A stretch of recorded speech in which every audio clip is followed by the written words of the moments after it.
I've got the lightning round for you here. Not lightning necessarily that you have to answer in a matter of seconds. Please take as long as you like, but lightning that you haven't seen these questions yet, so I'm totally springing them on you, and I'd love to hear your answers to them. Sure. The first one, though, is kind of about Netflix, because Netflix was one of the earliest adopters in kind of this move to microservices and containers. And now you're starting to hear a lot of people talk about Kubernetes and these orchestration, automation kind of systems to manage all of this stuff. What is the impact you think that containers are going to have on the IT and the software world?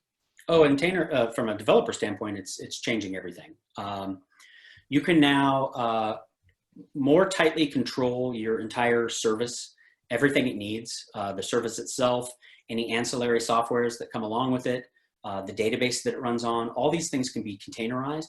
And it just gives you a very straightforward path to deployment, a very repeatable path to deployment.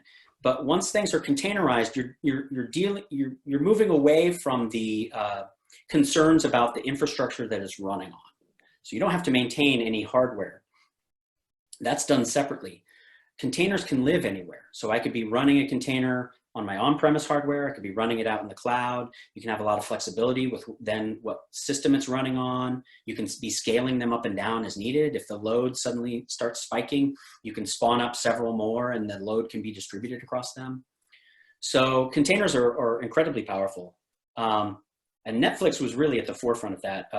I've always been very interested in them and have been, up until recently, had been a very long time owner. And I always loved them because they erased a lot of investment mistakes for me. I held them for a very long time.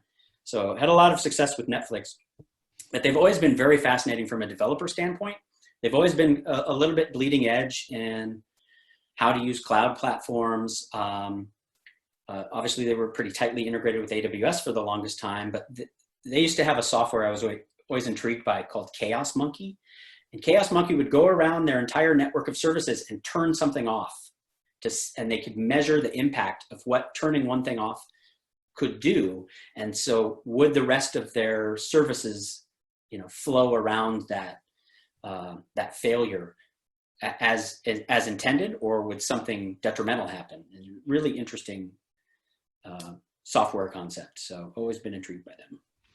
Okay. Second question for you, Matthew, in the lightning round here is we've started to see some mega acquisitions in the last couple of years, which might not be culturally natural fits for a lot of people to digest, right? We saw IBM buy Red Hat. We saw Microsoft buy GitHub. I mean, these were kind of, a lot of people would think of these as cultural clashes at the times of the acquisitions, just on the way that the business was being done before then. So lightning round question for you, is open source the future of software? And if it is, how are companies making money off of this? Wow, that's a way harder question. I love open source, and I'm an open source developer and using open source tools quite extensively. Certainly, yes, companies have been formed around those open source packages, and that's great for everyone involved because it gives you someone to pay for enterprise support if you're using that package. And then also encourages active development of that open source package. It's not just thrown out there and kind of stranded. It's got active development, it's fixing issues, it's evolving from there. So I've always liked the open source paradigm. Is it the best investment? That's an iffier question, and not necessarily. And I've actually stayed away from those companies because I don't think they're the best investment. Like Cloudera, I stayed away from. I didn't think that their approach, including what Hortonworks was doing, and then they all merged together because neither of them could really do it well. I don't think you can just form a company over open source and expect everything to be rosy. Where I'm excited about MongoDB and Elastic's approach is that they've built SaaS services over it. So those are the hosted managed instances that they'll run for you. So they built a SaaS service, or acquired it in the case of MongoDB, built a SaaS platform where they can host it for you and take away the difficulties in managing it. But then from there, what I'm most excited about is the optionality that brings them, where they could be spitting out enterprise services based on their core. And both MongoDB and Elastic are doing that, with the enterprise search being the core focus between both of them. They're really focusing on providing that as a SaaS service to enterprises, every enterprise, not just development-focused ones.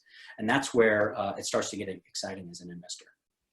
Sure. So the open source model, get developers interested first and foremost, and then start adding on applications or layers to that they consider to be valuable, one of which being convenience at very high on the list. Again, from an investor standpoint, it's not the open source nature that interests me most. It's that they've developed such a strong core package that everyone is interested as an open core package. But it's those SaaS services they're starting to provide over it that are most interesting to me. Sure. So it's kind of pivoting away from, I guess, what you call the standard approach that's been tried by others before. Well, it's definitely an interesting space. And my very last question for you, Matthew, is, our audience here at 7 Investing, individual investors, cloud computing has been a fantastic segment of the market to invest in the recent years. What are a couple of things that we should be thinking about and paying attention to in cloud or digital transformation or all the things that you live on a daily basis? What are a couple of things we should really be paying attention to in this space from an investment perspective? We certainly talked about cybersecurity. That's always pretty interesting and cross applies to most enterprises, not just development-focused ones. Edge networks, certainly, 5G and IoT are very hot topics. Where the cloud combines with them is where I'm most interested. And so edge networks are definitely a fascinating subject. I know FSLY was a selection in 7 Investing. FSLY and Cloudflare are 2 of the major names there. So what an edge network is they have set up multiple data centers around the globe, and they're providing the security and transport between those data centers. And so they can set up a data center in Hong Kong, a data center in San Francisco, and the traffic between them is very incredibly secure, incredibly fast, incredibly performant. And so they've built a variety of services off of these edge networks. They can provide denial of service attack because they're sitting over your website. And so they're interpreting all the traffic into your website and can block problematic ones. They are a CDN, which content delivery network, which means they can distribute your content across the globe so that a user in Hong Kong and a user in San Francisco are talking to servers that are near them instead of everyone talking to your server in San Francisco across the globe. And so that inherently makes your applications a lot more performant and responsive. But Cloudflare in particular, I'm extremely excited about and own because they are starting to take cybersecurity a lot more seriously and starting to leverage that edge network that they're built for other purposes into security. In particular, they've mirrored what Zscaler does, and they're now able to sit as a layer between your workforce and the SaaS tooling that they talk to. And so outgoing traffic from your workforce to SaaS providers can be protected. It's called a secure web gateway, kind of an advanced firewall, a next-gen firewall. But also the traffic into your services can be protected, which would be like a zero trust security paradigm. Exactly like Zscaler does, Cloudflare has now leveraged its entire edge network to do the same thing. And so it's interesting, interesting space. And every time you hear about net neutrality in the fast lane of the internet, companies are already providing that. That's what Cloudflare and FSLY do, is I can be paying them to assure that I, as an enterprise, have a fast connection to some service. In this case, let's say Office 365.